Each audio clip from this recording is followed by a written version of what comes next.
Like always, anything I post is my own thoughts and my own whatever, commentary, whatever you want to call it.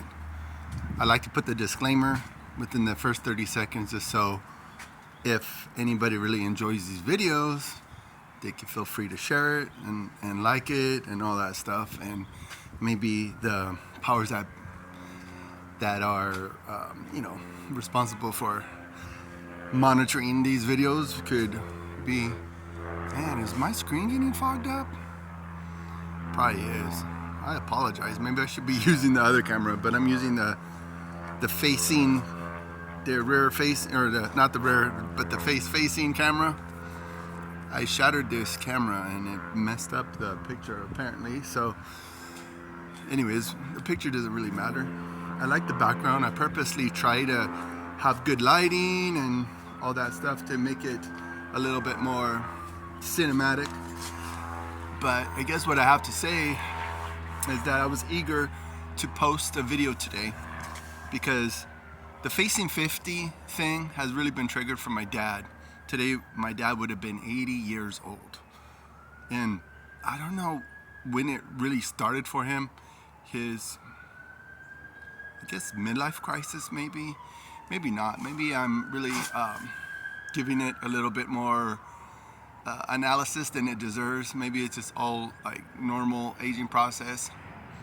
But I've said in the other videos a couple times that the main men in my life, my uncle, my dad, my grandpa, they didn't really age gracefully. So I'm really going to try to age as good as possible and look up to men that may have embraced aging in a lot better way, you know.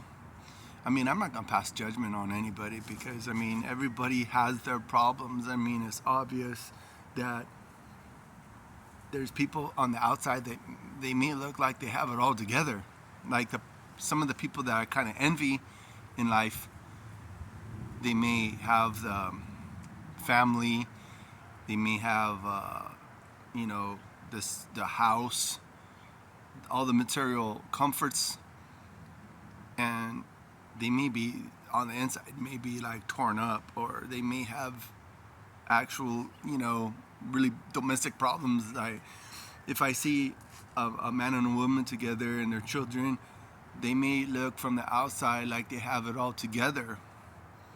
You know, the Bible talks a lot about like the whole idea of the beautiful grave sites, polished up gravestones, polished up like manicured grave sites, but inside of the grave is dead people. So on the outside, it looks very pleasing to the eye, but like if we were to exhume the gravesite, we would see a deteriorated, really ugly looking remains. You know, my dad, he was cremated, so I mean, if we exhumed his gravesite, it would just be his ashes still. I'm sure it'd still be in the same condition as we put it in the ground nearly 10 years ago. But I mean, there's a lot of different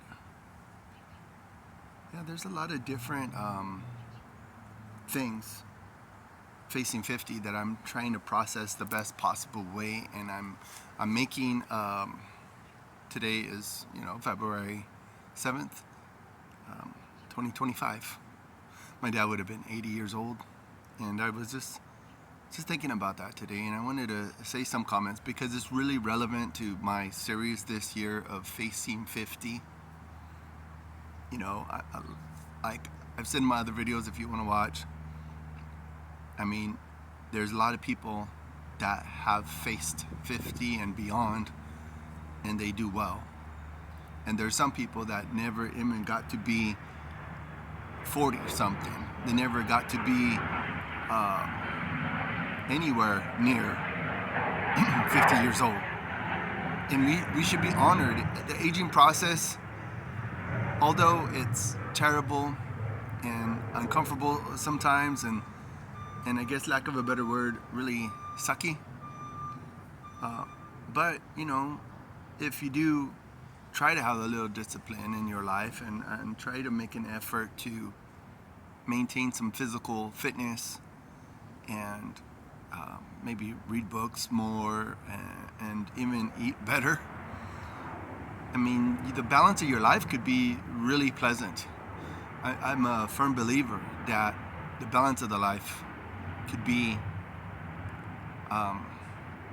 good, but it's going to take a little bit of effort, and some willpower and stuff like that. Like my dad, when I think about him, he had everything, all the comforts, but he still had some emptiness. He still had some things that he was dealing with.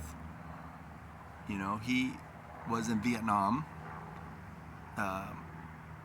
and then years and years later, he lost his father, my grandfather. It was natural, but he must have had some loose ends, and that's one encouraging thing I think, is that I didn't exactly have any loose ends with my dad as far as a relationship. I got to know him. I do feel a little bit of conviction and a little bit of remorse in the sense that I didn't really obey the fifth commandment very well about, or fourth commandment, no, fifth. In Exodus 20, the 10 commandments, the fifth commandment is honor thy mother and father, or father and mother. I think it's relevant order, but I didn't do very well at that. Even being a professing Christian, I lacked in the credit to give to my dad.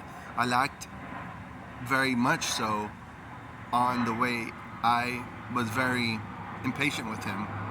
I was mad at him because I feel like, oh man, you could have did better. Why didn't you do better? But now that I'm older and I could reflect and think about things, it's like, as adults, we all try our best to make do with what we have, with the resources we have, and with just the experience that we have, and we try to make the best out of it, and hopefully we honor God in the process, because that's number one thing, is to glorify God and honor God.